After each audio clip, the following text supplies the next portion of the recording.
Dans cet exercice, on vous demande d'exprimer n en fonction du temps, et la seule chose dont on dispose pour ça, c'est cette équation, qui ne ressemble à aucune des équations différentielles qu'on a vues dans le cours.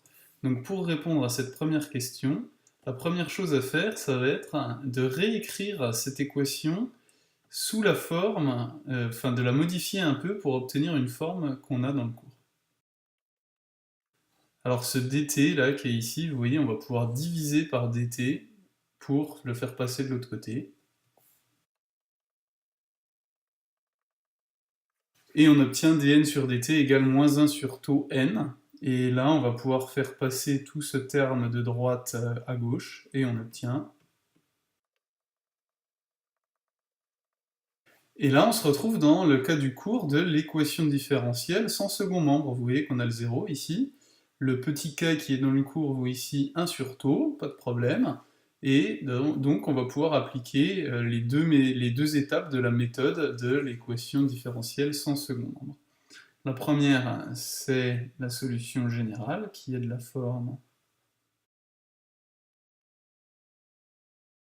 k0 exponentielle moins 1 sur taux t, et ensuite on va se servir des conditions initiales pour déterminer la valeur de k0. Les conditions initiales, on va les chercher dans l'énoncé.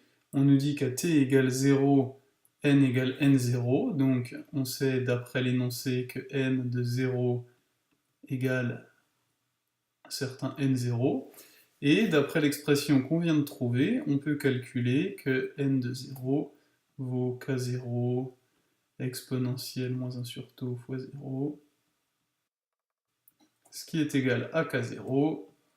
Donc k de 0 est égal à n0, est égal aussi à k de 0, donc k0 vaut n0, et finalement, n de t vaut.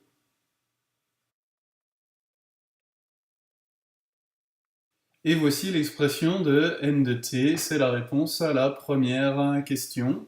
Vous voyez qu'ici, on n'a pas de valeur numérique pour n0 et pour taux, donc on les laisse. Dans la question 2, on nous demande de déterminer la valeur de n au bout de t égale 20 secondes. Donc ce qu'on nous demande de calculer, c'est n de 20. Et on sait que taux égale 2 dans cette question, et n0 vaut 150. Voilà les valeurs numériques qui arrivent. Eh bien, on fait ce calcul, on remplace n0 par 150, taux par 2, et t par 20. Et le résultat, voilà notre résultat.